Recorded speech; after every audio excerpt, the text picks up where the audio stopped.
sexy women.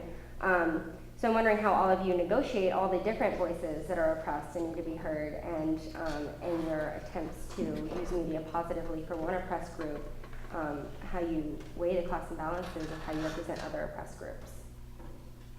I think it's important to try to make a connection with other movements. You know, I think for me, veganism should be the basis of any social justice movement. That women should recognize that animals are oppressed for being female, mostly. You know, I mean, look, you're talking about the rape, the kidnapping, the chickens. I mean, there's oppression. So how could any woman not be vegan, you know, who's into women's issues and still participate in the oppression of the female? You know, I mean, that's one part of it. But you know, in terms of poverty, I mean, you know, meat and dairy cause poverty in the world because, you know, all of the issues. You know, veganism should be the connection. Animal rights should be the connection. We're against oppression. Well, let's be against the most oppressed beings on the planet, the voiceless ones.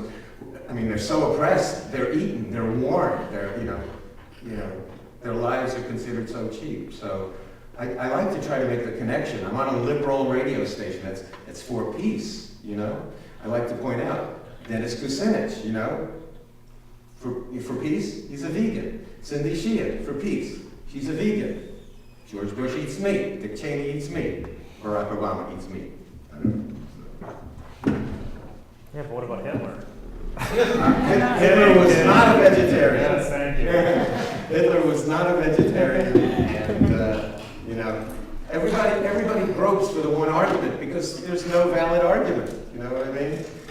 We have cancer, heart disease, stroke, diabetes, a plague. You know, and there are no racial boundaries for eating meat. If people in China eat meat, they come down with the diseases. If people in South America eat meat, they come down with the diseases. So people grasp, you know, the addiction apparently is so strong. You know, I mean, that's what it's got to be because there's nothing good about meat. Torturing innocent beings and killing them, eating them and getting sick and destroying the planet. I don't know. It tastes good. As far as like the imagery with Pulled Native, there is nudity in the film. It's equal opportunity. Though we do have, I can't say too much without giving stuff away, I guess. There was, you know, we hired a graphic artist whose work we liked to do some sketches of trying to get a poster together for us. And I think we've settled on one now that we haven't put out yet. But some of the early ones, we basically just gave him the movie and had him watch it and said, you know, what would you do with this? And he's not a vegan, we just liked his work. And, you know, this has been sort of the process we followed throughout the film. Like, as we were finishing it, we showed it multiple times, like 12 or 13 screenings to people, mostly to non-vegan, mostly to non-animal rights people, to sort of see, you know, how it was playing with them and to work on trying to find a balance of something that would communicate.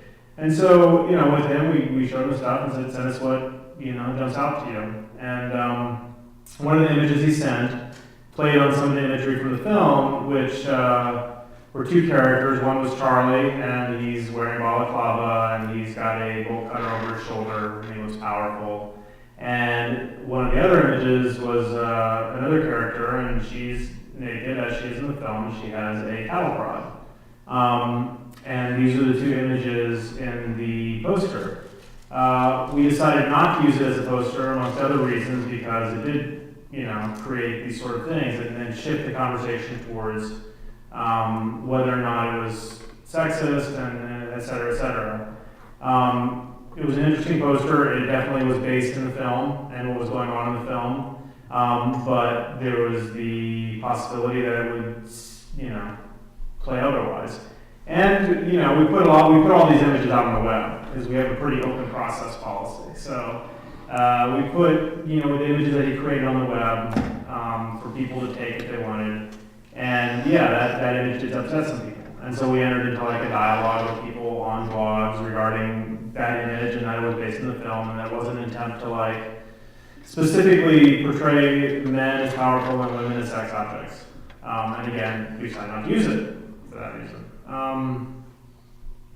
So I don't know if that answers the question. I do think that in general, obviously, if you're against, to me, it's like if you're a vegan and you're for animal rights, you're probably for all these other things too. I wouldn't say that the animal rights movement is sexist. I mean, I think that you could suggest that there is some potentially sexist imagery used by some organizations in the animal rights movement. But, I would not say that it's sexist. I don't know. Maybe I'm wrong. And it would be nice to raise this ism, speciesism, to the same level as racism and sexism, and make it one of the equivalent isms, and I think it's important. I mean, a lot of people do try to do that. Like there's that famous image of sexism equals racism equals speciesism, and I think that that's a really core of it, and that we need to see those isms as being equated, not one more important than the other. Yeah. They're all the same root. I mean, striking at the same root of treating somebody as the other. I mean, that's how we enforce power structures, right? Is to make one group the other, and the group that is the oppressor the non-other. So. And it would be great to take speciesism out of our language and stop calling animals it. Like objectifying them and calling animals it, and staying away from the ridiculous expressions like killing two birds with one stone, or more than one way to skin a cat. I don't even want to know one way to skin a cat. Sorry. And by the way, so I heard that today in the context of ratting out people, or it's like in the earlier discussion of people who might see ratting out. What's the equivalent in the language? Something else species is called, like stool pigeon.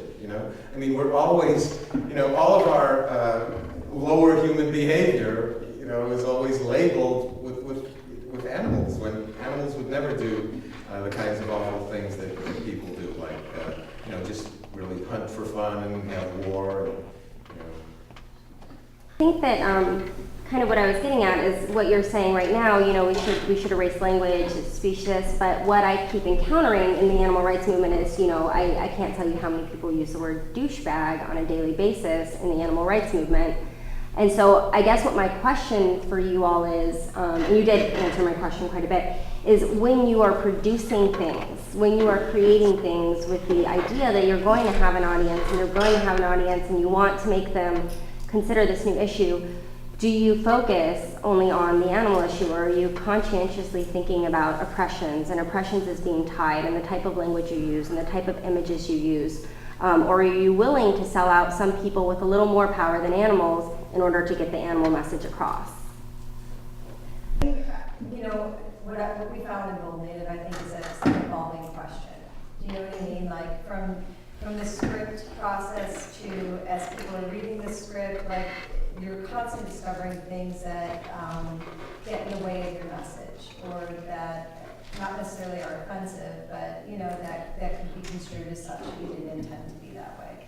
And I think that when you're creating media, that process is from the script to when you cast people and they have comments about it, and they start to become a part of the process, to the editing process, to then taking it out into the world. Like you're constantly discovering things. I think that our intent is always to be cognizant as much as possible, that we are sending out an across the board kind of anti-oppression message. There was that one line at the end